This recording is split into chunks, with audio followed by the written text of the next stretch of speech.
They said no heckling. You were like, you can't do that. I don't know how to do it. You don't know It's all right. Welcome to the Underground Laugh Lounge. It's Thursday night. You almost made it. Did you come here for me? For you, yeah. There you go. All right. That's all you do. Lie to me. Couple rules. Welcome to Make America Great Comedy Tour. Right, we have a very big show. A lot of funny guys tonight and me. A couple rules. Number one, turn your phones off. If you have the kind of job where you're so important that you have to be in touch 24/7, fuck you. Right? The rest of us don't care. All right, number two, no heckling. This isn't a YouTube show where you can just hurt the comic's feelings right off the bat. If you want to come up here and do this, come see us. We have an open mic every Thursday. You come up here and show your stuff and get laughs, okay? Number three, drink.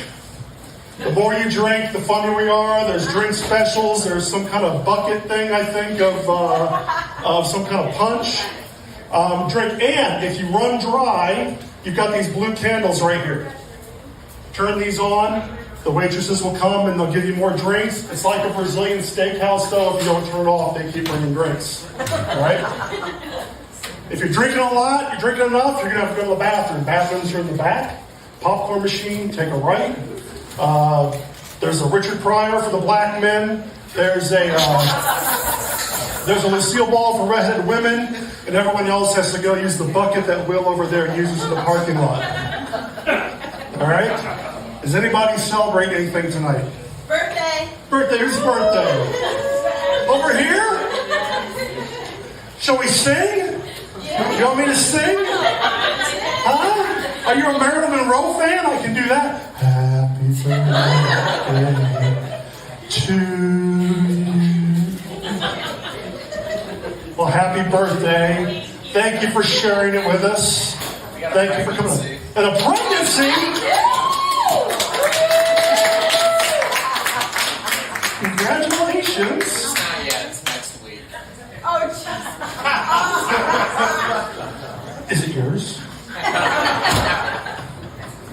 Okay, congratulations next week. I'm sure you'll do great. We're all cheering for you. It's a lot of pressure. It's a lot of pressure. No, a lot of pressure for him too. Come on. Just keep practicing. All right, have I got through all the announcements? Are we ready for some comedy? Yeah. I am JTV. I'm your host. Wow, that dropped off really fast.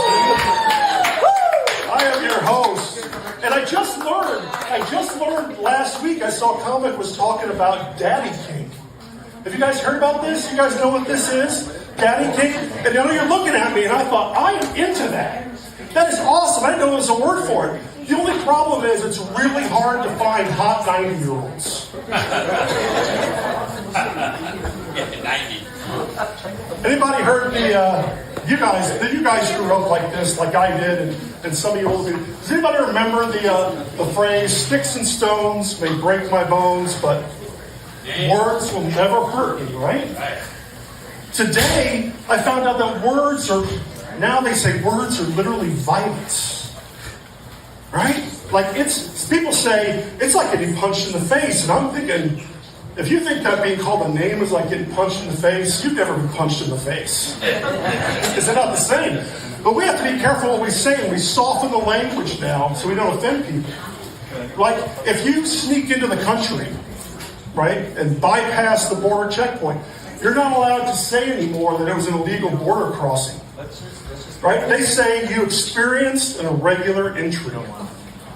This is true. This is true.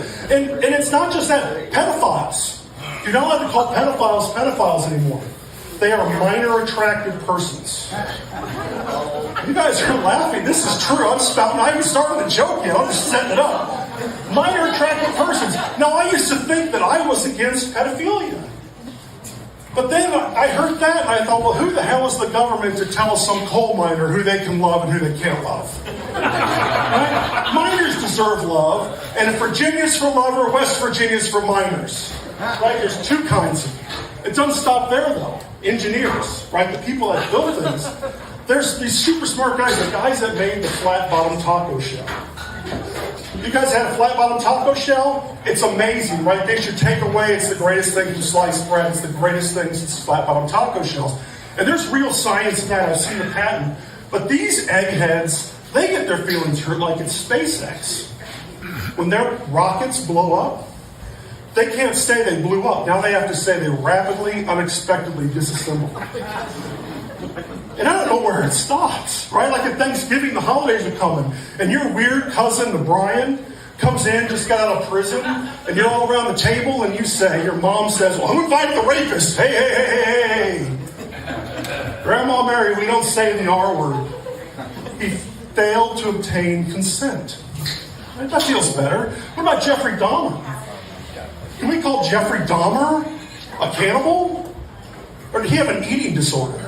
Oh, you guys can't laugh at that. You can't laugh at that because disorder means there's something wrong. That hurts his feelings too. He was nutrient diverse. Right? That feels better, right? Everybody's happy, except the guy that he ate, but everybody else is happy. Now it gets real confusing to me when we start to do things like refer to bad words by the first letter. So now we have the N-word. We don't say the N-word, and we refer to the N-word by saying the N-word. And it gets really confusing, but what happens if you have two bad words that start with the same letter? Like the C word. Now, I told this joke to my son who's in college, and I said, I can think of two bad words that start with C, and he said, Dad, I can think of 20. And he starts to rattle them off, and I thought, wow, he's really smart. And that liberal arts college that I sent him to isn't very liberal at all. But the two words I'm talking about, one is the word that we used to refer to anyone that wasn't white back in the 50s. And the other is the word the British are allowed to say, but we don't say. Right? You all know that word. I'm not going to say it. You're not going to make me say it. I'm not going to say it. Anyways, if somebody comes up to me, a black woman comes up to me and gets in my face and is rude, and I say, I hate that C word, and someone says, you're a racist. And I said, I'm not a racist. I'm a misogynist. There's a difference. I shouldn't have said that. I shouldn't have said that. I apologize. That was wrong. What I meant to say is, I don't have skin pigment intolerance. I have female empathy disorder. And that's a better way to stay out of trouble. Right? In my day job, I program computers. Right? And I have this friend of mine, and he was telling me about he started a new software company making AI-powered pool cameras. Right? You guys have all heard the saying that it takes, to make an omelet, you have to break some eggs. Have you heard that? Right, everybody knows what that means?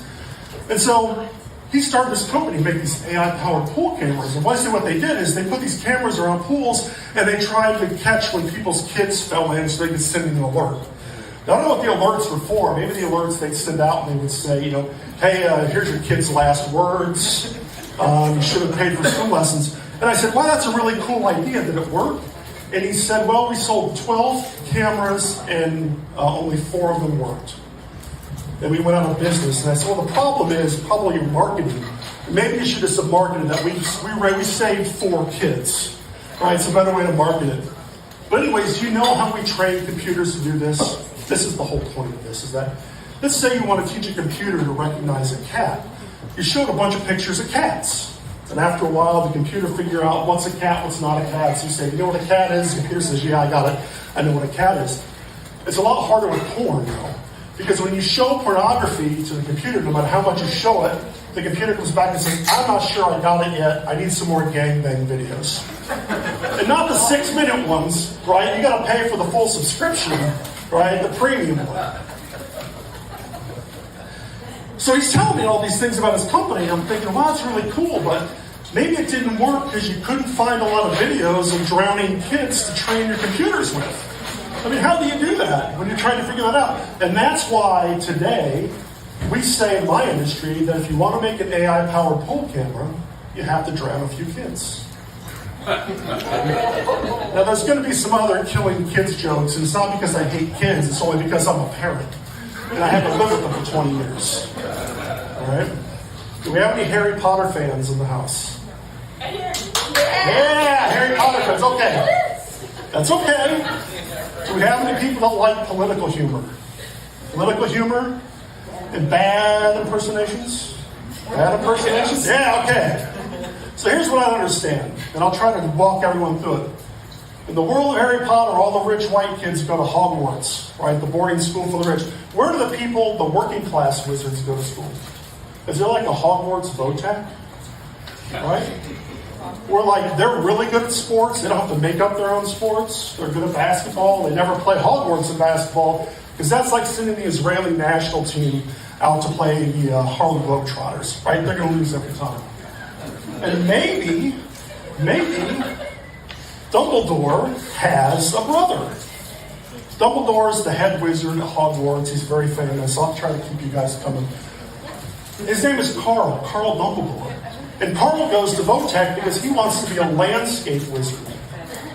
Right? So he's talking to his friend Randy, and he's like, Randy, how come I have to take Spanish? And Randy says, because, Carl, all the landscaping spells are in Spanish. Right?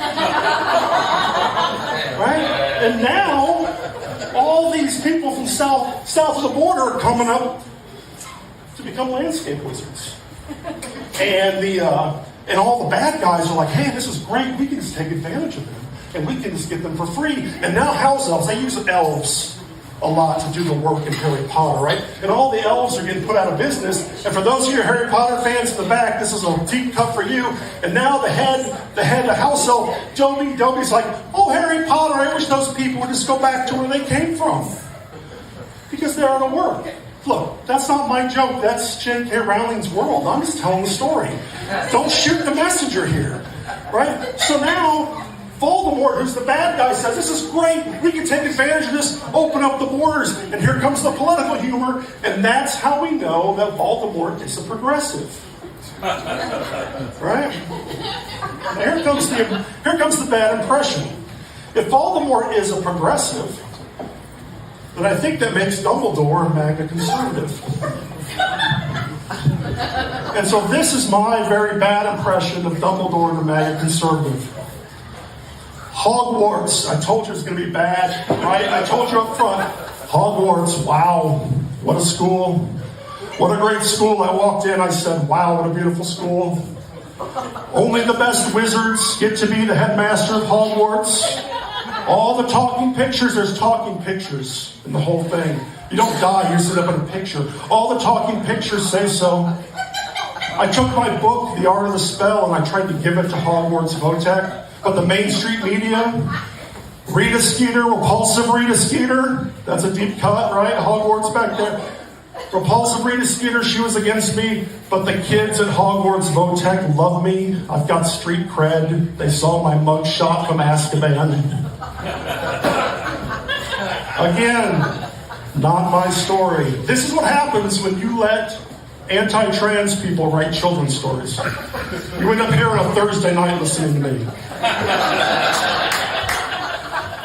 Any anti-vaxxers out here? Don't be shy. Anti-vaxxers, right on. All right. Anti-vaxxer, anti-vaxxer, anti-vaxxer. Look at us all slapping hands. We don't give a shit. Anti-vaxxers. All right. I'm an anti-vaxxer, but not for the reasons that you probably think. I'm an anti-vaxxer because I'm a Generation X parent and I'm sick of the discrimination. It's bullshit. Now here's why. My parents were born in the 1930s. Think about how they grew up. Polio, war, poverty, rusty jungle gyms. Hell, drunk driving wasn't even illegal yet. It was just kind of frowned upon, right? It was a magical time. And kids died. Kids died and nobody gave a shit. Because you just make another one next week and you're off and running. So my parents raised me the same way. Every day was a battle to survive. I came out of my mom, they had to pry me out with those forceps. My first pictures, I had scars on my face. Not because my mom was virtuous, because I was gigantic. I mean, look at me. Until I was 8 years old, every picture of me, I'm leaned up against something because I couldn't sit up. My head was too big. And they take me and they put me in her lap, and she looks at me and she says, God damn, this one's going to eat a lot. And right there, I'm on the back foot. Every day I'm struggling to survive. Somebody gets sick in the neighborhood.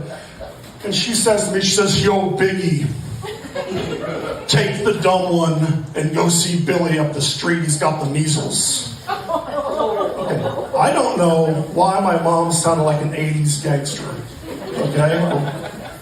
But she did. And my sister didn't have to put up with this crap because my sister could cook. So my dad took her aside when she was 10. Has anybody seen the size of this fucking drink? Shit, I should have a straw. I take my sister aside. My dad says, honey, you have two choices. You can either cook dinner or get the measles. So she cooked dinner. She was safe from it. I was 10 years old, and I asked my mom if I could have a bike, and she said, sure, there's bike parts in the garage. Go make yourself a bike. So I did. There's no safety equipment back then, right? Safety equipment for us was the same as if you're going to go out and play in the hose. And that is, if you're playing in the hose, you don't have to wear shorts. But otherwise, wear shorts outside. You'd embarrass me. So here I am on my homemade bike, riding around the neighborhood. What do you think happens? Right? I face plant. Yeah, that was a lot harder than I was expecting. I face plant. I run home crying. I've got a concussion. And my mom looks at me and she says, it's just a little concussion. Now, it might have been the concussion talking, but it didn't sound like she was like, oh, you poor thing. It was more like, fuck, I thought it was going to be a lot worse. Now, you're all looking at me and you're saying, what the hell does this have to do with vaccines? I'm going to get to it. Somewhere along the line, we got to the point where it wasn't, oh, it's just a concussion. Oh my God, it's a concussion. Right? Because now we got to keep our kids alive. The vaccines are the reason for that. And you cannot tell me that in this day and age, if there's a better way to deal with a kid who's a problem than smallpox. You know what I'm talking about, right? And for the first time, you don't, but he does. The first time in human history, in thousands of years, our generation is the first generation where the expectation is that all of our kids should live. And it's bullshit. Now, who's ready for our next comment?